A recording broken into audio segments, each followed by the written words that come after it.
Bonjour, bienvenue sur canalturf.com. Nous allons décortiquer les deux quintés de ce week-end, celui de samedi à Vincennes, celui de dimanche à Vincennes.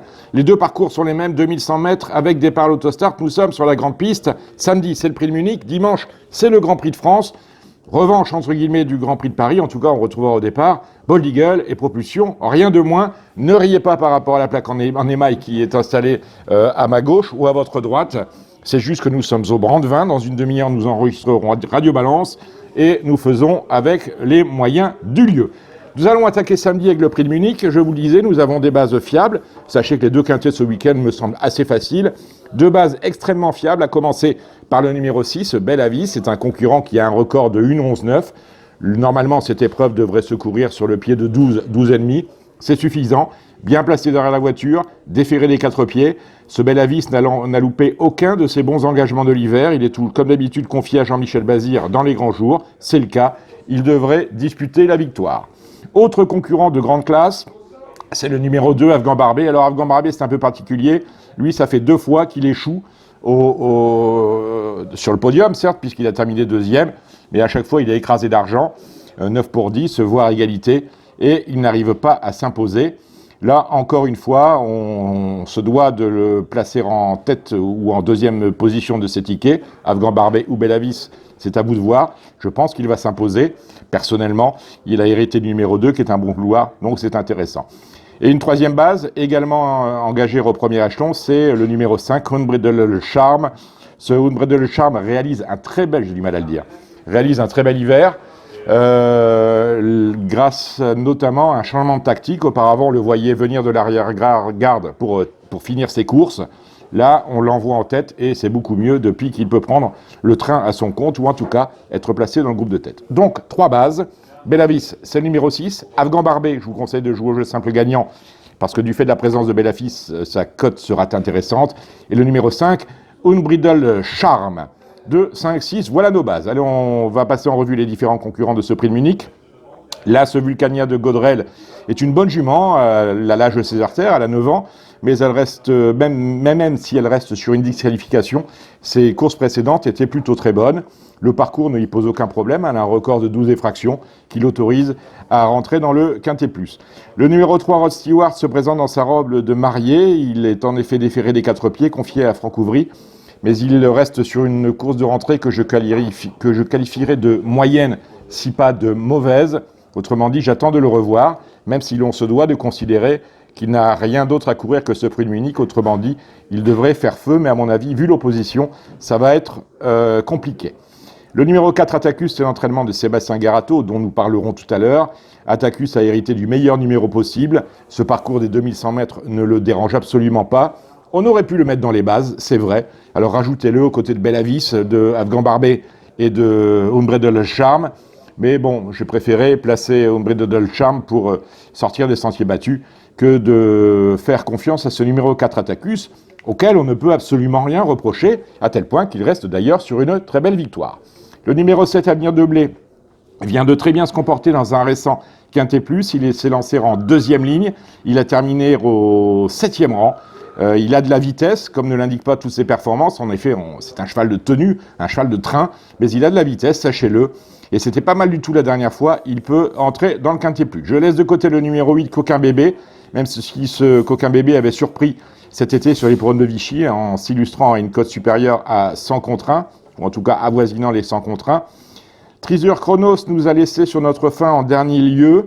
C'est une jument qui a disputé les préparatoires au Grand Prix d'Amérique sans succès. Elle a terminé notamment 2e de Redley Express dans le Ténor de Beaune.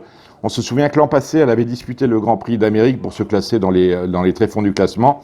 Là, elle a hérité du plus mauvais numéro possible, le 9, et sa dernière course étant plutôt très mauvaise. Je serais tenté de vous dire qu'elle va être très jouée, mais qu'on peut éventuellement parier contre. Je laisse de côté le numéro 10, Vasco de Viette, qui, à mon sens, est surclassé dans cette course, qui est mal placé derrière la voiture. Il a hérité du numéro 10. Le numéro 11, Yoline Mourotez, fera ce qu'elle peut avec ses excellents moyens. Elle reste ferrée, mais c'est pas gênant avec elle. David Thomas s'entend parfaitement avec elle. Elle est tout à fait capable de prendre une 4e ou une 5e place du fait de sa position en 2e ligne derrière la voiture. Je laisse de côté également le numéro 12, Unero Montaval, quoique, avec Franck Nivard, peut se passer des choses, mais ça va quand même être assez compliqué. Le numéro 13, Zonguldak, est un spécialiste de la distance, c'est 2100 mètres départ à l'autostart. C'est l'entraînement de la drive de la famille Martens. Vincent à l'entraînement, Christophe à la drive. Il est capable de faire un truc, mais lui aussi, il a quand même l'âge de ses artères. S'il s'était lancé en première ligne, le numéro 14, Bad Boy du Dollar, aurait défendu une toute première chance, voire on aurait pu imaginer qu'il soit envisagé sur le podium aux côtés de Bad Boy de Belavis et de Afghan Barbet. Là, avec le 14, ça va être assez compliqué, mais on note que Mathieu Abrivard, son driver, est en pleine forme. Attention à lui, sa dernière course était étincelante. Ferré, le numéro 15, Barrio Josselin, n'a aucune espèce de chance. Quant à Romanesque, le numéro 16, il fera ce qu'il peut. N'oubliez pas, 3 bases, Belavis, le 6, Afghan Barbet, le 2, et le numéro 5, Unbridled Charm, auquel vous pouvez éventuellement, si vous avez des moyens réduits, y mettre le numéro 4 pour avoir une base de jeu au quintet plus de 4 chevaux. Nous allons maintenant parler de dimanche. Nous restons sur 2100 mètres avec départ à l'autostart. Il s'agit du Grand Prix de France. À 15 jours après le Grand Prix d'Amérique, c'est quelque part la revanche, même si Ridley Express, sacré il y a 15 jours, est malheureusement absent. 2 bases absolues de l'épreuve. Tout d'abord, le numéro 4, Propulsion, qui a joué de malchance dans le Grand Prix d'Amérique. On se souvient, il était à la corde, il a eu du mal à s'en extirper.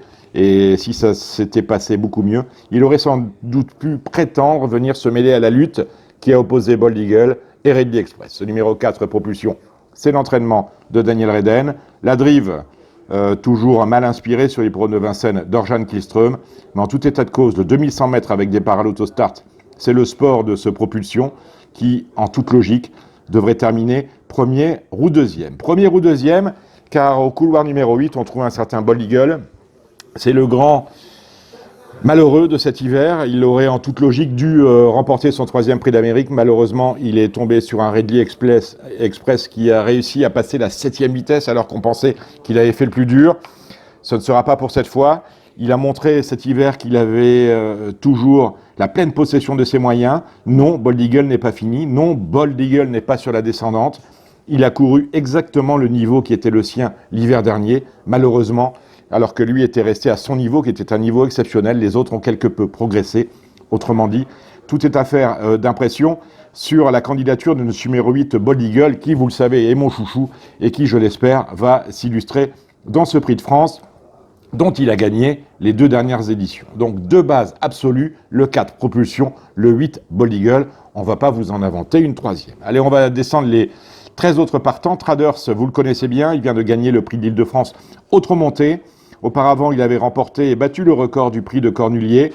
Il est déféré des 4 pieds pour la première fois au trot attelé. Il possède une vitesse impressionnante au départ et dans un parcours. Autrement dit, même avec l'as derrière l'autostart, c'est pas du tout gênant. Le numéro 2, Anamix, n'a rien montré de l'hiver. Où en est-elle? On ne sait pas trop. On peut éventuellement jouer contre sa candidature. On ne jouera surtout pas contre la candidature du numéro 3, Bélina Josselin, Jean-Michel Bazir aux manettes, Jean-Michel Bazir à l'entraînement. Bélina qui a quelque peu manqué son pari dans le Prix d'Amérique. Elle n'a pas eu de chance. Elle est mal partie. Ensuite, elle a été placée par Jean-Michel dans le dos de Bold Eagle à 2,5. Autrement dit, nez au vent. Ça s'est mal passé. Elle a très bien conclu pour finir, mais elle a fini un peu en roue libre. On laisse de côté. On la retient, pardon. On la laisse pas de côté. On la retient. Toute logique. 4e ou 5e place sur une distance qui n'est pas la sienne.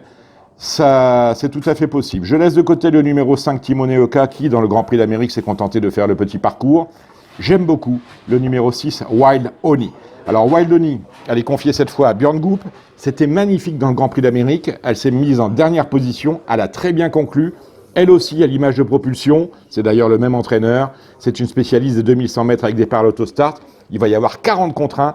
Et honnêtement, si vous cherchez une petite base spéculative, en tout cas, c'est celle que je prendrai. C'est vers cette Wild Honey qu'il faut se tourner. Le numéro 7, Billy de Montfort, fera ce qu'elle peut avec le numéro 7 derrière l'autostart. Là encore, une place est possible. C'est une jument qui fait toutes ses courses.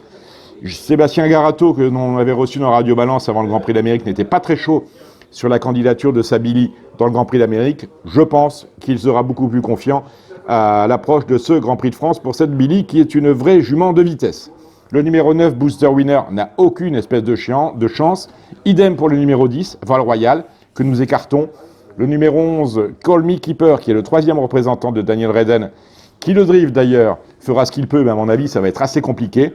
Le numéro 12, Briac d'Arc, aurait sans doute défendu une première chance s'il s'était défendu en tête. Là, il est condamné aux places. C'était très très bien dans le Grand Prix d'Amérique. Comme cela était très très bien aussi, il en a pris d'ailleurs la 3e place dans le Grand Prix de Bourgogne en tout début d'année. Grand Prix de Bourgogne qui était la 3e préparatoire au Grand Prix d'Amérique. Donc la distance ne pose pas de problème. Il est capable de faire un truc. Le numéro 13, Usa Jocelyn, a montré ses limites en pareille société. Elle s'est réhabilitée d'ailleurs à moindre niveau. À mon avis, cela va être compliqué. Je laisse de côté le numéro 14, Vivid White Ass, en dépit de la monte, de la drive d'Éric Raffin. C'est un nouveau pensionnaire de Sébastien Garato. Quant au numéro 15, Ringo Starr-Treb, on vous parlait des belles notes du Grand Prix d'Amérique. Briac d'Arc, Wild Honey. Il y a aussi ce 15, Ringo Starr-Treb, confié à Gabi Gélormini, qui fera ce qu'il peut. Mais vu la qualité, l'exceptionnelle qualité de ce lot, il est condamné aux accessites. N'oubliez pas, de base absolue, vous pouvez les jouer au couplet, au 2 sur 4, les prendre en base des tiercés, des quartés, des quintés, le 4 propulsion, le 8 Bold Eagle. Et si vous cherchez un petit truc spéculatif, tournez-vous vers le numéro 6, Wild Honey. Vous savez tout. On se retrouve la semaine prochaine. Vous pouvez réagir sur ce programme. Vous avez tous les outils à votre disposition, directement sur YouTube, mais également Twitter, Facebook. Vous pouvez dire ce que vous en pensez, ce que vous aimeriez voir améliorer. Il y a des gens qui ont demandé à ce qu'on parle plus souvent des numéros des chevaux parce qu'ils les notent. Je ne le faisais pas nécessairement, maintenant on le fait grâce à eux. Donc vous n'hésitez pas, vous réagissez, vous donnez quelques petites idées et on essaiera de les faire fructifier. Salut!